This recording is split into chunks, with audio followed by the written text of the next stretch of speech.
Chapter 64। मुझे बड़ा आदमी बनना है। एक महात्मा के चरणों में दो युवकों ने जिज्ञासा रखी, हमें बड़ा आदमी बनना है तो कुछ मंत्र जाप बताइए। महात्मा ने सौम्य स्वर में कहा, तुम दोनों कल इसी समय आ जाना। दूसरे दिन एक युवक समय पर पहुंच गया, मगर दूसरे को विलंब हुआ। यह देखकर महात्मा ने उसे देरी से आने का कारण पूछा। उसने शांत भाव से बताया, महात्मन, मार्ग में एक गाड़ीवान परेशान था। मैंने उसकी कीचड़ में फंसी हुई गाड़ी को धक्का लगाकर पार करवाया।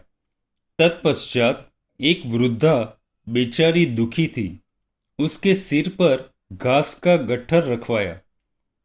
दूसरे युवक ने खुशी से कहा, महात्मन, ये दोनों तो मुझे भी मिले थे और मदद की मांग भी कर रहे थे, मगर मैंने उनकी मदद इसलिए नहीं की क्योंकि बड़ा आदमी बनने का मंत्र हासिल करने हेतु मुझे समय पर पहुंचना था। महात्मा ने ठोस स्वर में कहा, तुम्हें बड़ा आदमी बनने का मंत्र नहीं मिल सकता। साइलेंट मैसेज यह है, महानता मंत्र, यंत्र, तंत्र और आकांक्षा की मोहताज नहीं है। जहां सेवा, दया, सहयोग, नम्रता है, वहां महानता दौड़ी आती है। एक बात सुनिश्चित है, अहिंसा में मानवता के संरक्षण का असीम सामर्थ्य है। तभी तो वह मानव के हर कदम का रुख एवं जीवन का मुख हिंसा की ओर नहीं होने देती। अतः अहिंसा भगवती विश्व के समस्त प्राणियों का विश्राम स्थल है और जीव मात्र के लिए शांति का धाम है, जिसका सूक्ष्म विवेचन तथा गहन सौंदर्य जैनागमों में निहित है। अहिंसा की संपूर्ण आराधना हेतु प्रत्येक प्राणी के साथ मैत्री का संबंध स्थापित हो, साथ ही उन्हें कष्टों की आग से भी बाहर निकालना होगा। ध्यान दें, नहीं मारना यह अहिंसा का प्रकट पक्ष है जो दृश्य है, और दिल में दया रखना वह सबको सहयोग देना अदृश्य पक्ष है।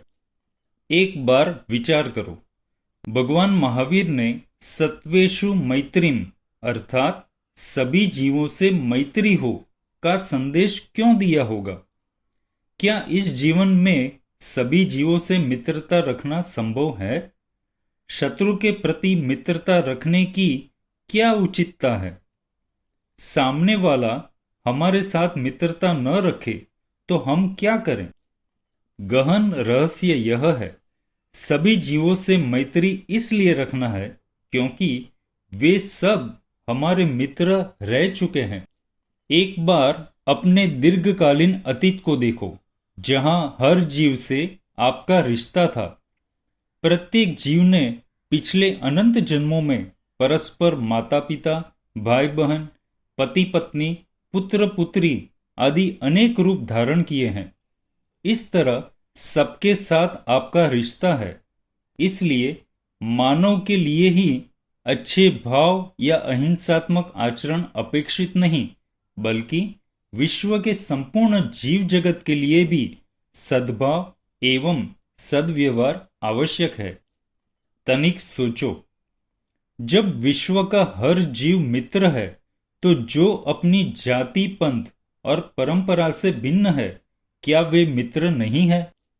क्या अन्य धर्मावलंबी के साथ भेदभाव, ईर्ष्यादि करके अपने को सच्चा, श्रेष्ठ और धार्मिक मानना उचित है? गौवंश, पशु पक्षी, मछली आदि के साथ क्रूरतापूर्ण व्यवहार करने वाला मानव क्या अपनी मानवता सुरक्षित रख पाएगा? एक पल रुको और भावना भाव। संपूर्ण विश्व मंगलमय हो, प्रत्येक जीव परहित में ही रत रहे, सभी जीव सदा सुखी रहें, सबके संपूर्ण दोष विनाश को प्राप्त हो, सबका आत्मकल्याण हो।